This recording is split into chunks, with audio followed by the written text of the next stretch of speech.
Bismillahirrahmanirrahim. Assalamualaikum warahmatullahi wabarakatuh. Bagaimana keadaan sahabat-sahabat sekalian? Semoga kita semua selalu dalam perlindungan Allah Subhanahu wa taala. Amin ya rabbal alamin. Perkenalkan, nama saya Aldi Yulianto dari kelas 1 KPIC.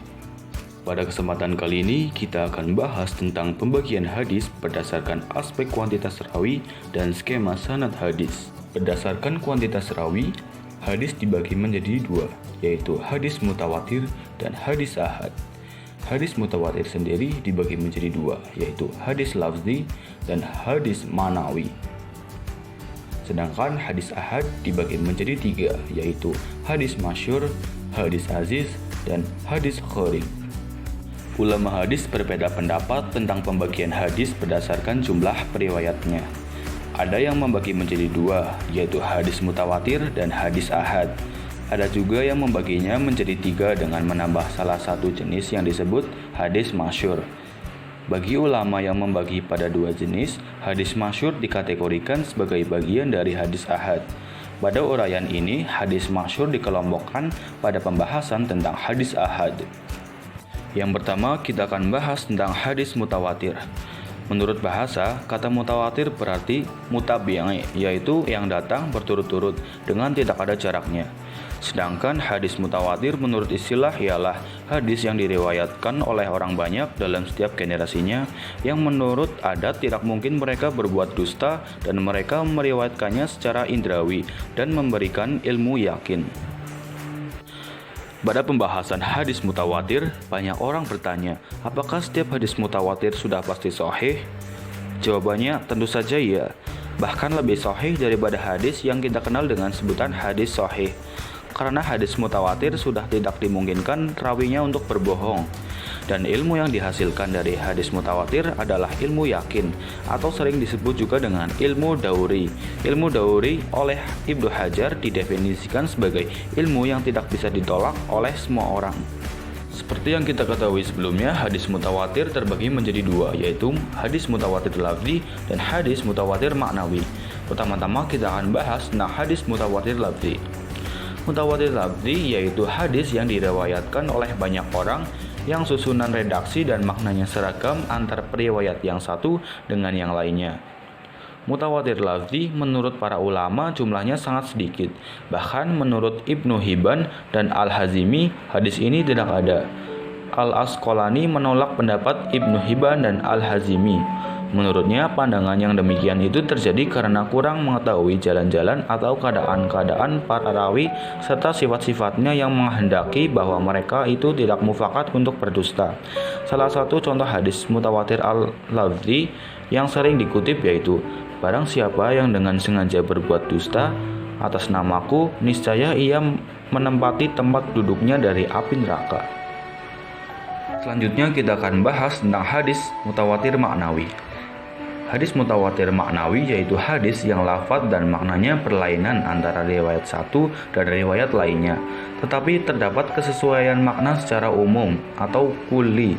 Berbeda dengan mutawatir lafzi, mutawatir maknawi tidak banyak diperdebatkan oleh ahli hadis, karena hadis ini relatif jauh lebih banyak dan lebih mudah dijumpai karena biasanya menyangkut aktivitas ibadah. Pun syarat-syarat hadis mutawatir. Yang pertama, diriwayatkan oleh jumlah perawi yang banyak. Yang kedua, menurut kebiasaan tidak mungkin mereka, para perawi hadis, bersekongkol atau bersepakat untuk berdusta. Yang ketiga, jumlah yang banyak ini berada pada semua tingkatan sanad. Yang terakhir, sandaran hadis mereka dengan menggunakan panca indera, bukan dengan sesuatu yang dipikirkan. Kita beralih ke pembagian hadis berdasarkan kuantitas rawi yang kedua, yaitu hadis ahad. Hadis ahad adalah hadis yang diriwayatkan oleh satu, dua, atau sedikit orang yang tidak mencapai derajat mutawatir, atau perawinya tidak mencapai jumlah yang terdapat pada hadis mutawatir. Hadis ahad ini dibagi menjadi tiga, yaitu hadis masyhur, hadis aziz, dan hadis gharib. Pertama yaitu hadis masyhur. Hadis masyhur yaitu hadis yang pada tiap tingkatan perawinya diriwayatkan oleh 3 perawi atau lebih, tapi masih di bawah batas mutawatir. Hadis ini dinamakan masyhur karena telah tersebar luas di kalangan masyarakat. Ulama Hanafiyah mengatakan bahwa hadis masyhur menghasilkan ketenangan hati, dekat dengan keyakinan, dan wajib diamalkan. Akan tetapi bagi yang menolaknya tidak dikatakan kafir. Hadis ahad yang kedua yaitu hadis aziz. Hadis aziz yaitu hadis yang diriwayatkan tidak kurang dari 2 orang pada tiap tingkatan perawinya. Misalnya pada tingkatan sahabat hanya terdapat 2 perawi, atau pada tingkatan tabi'innya. Meskipun pada tingkatan perawi setelah tabi'in terdapat banyak yang meriwayatkan hadis tersebut, hadis itu tetap disebut hadis aziz. Jenis hadis ahad yang terakhir yaitu hadis gharib.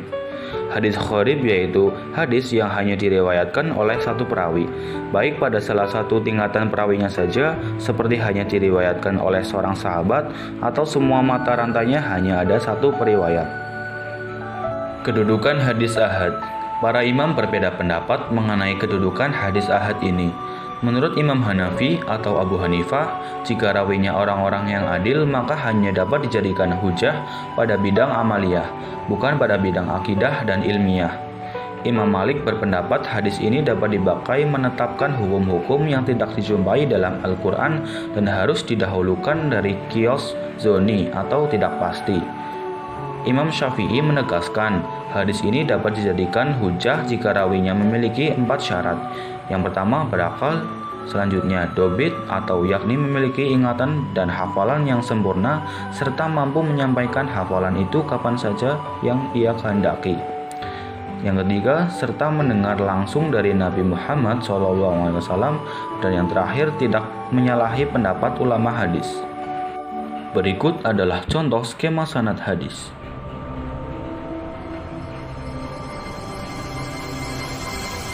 Demikian penjelasan saya mengenai pembagian hadis berdasarkan aspek kuantitas rawi dan skema sanad hadis. Wallahul muwaffiq ila aqwamit thoriq. Wassalamualaikum warahmatullahi wabarakatuh.